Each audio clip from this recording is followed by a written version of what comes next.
Біздің әулеттің бастауы соғыстың отын кешіп жүрегін қайсарлықпен шыңдаған атамыз Мұхамбетин мен мейірімді, жаны таза әжеміз Жамал еді. Осы екі асыл адамның махаббаты мен берекесінен үлкен текті әулет тарады. 7 ұрпақ осы бір шаңырақтың бауырластығын, жылуын көбейтті.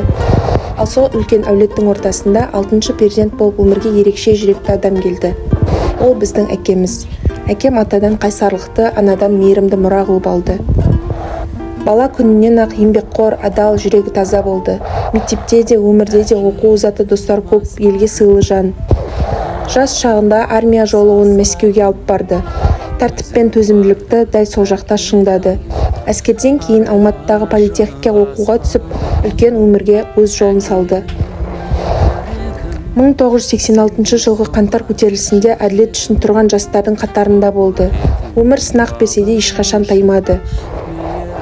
1988 жылы жүрегіне жылу сыйлаған жолдасын тауып отбасы құрды.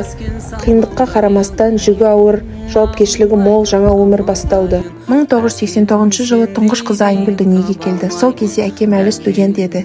Күндіз сабақта, түнде 2 жұмыста жүрсе де бір рет шаршадым демеді. Өйткені оның ең үлкен арманы отбасын мықты ету.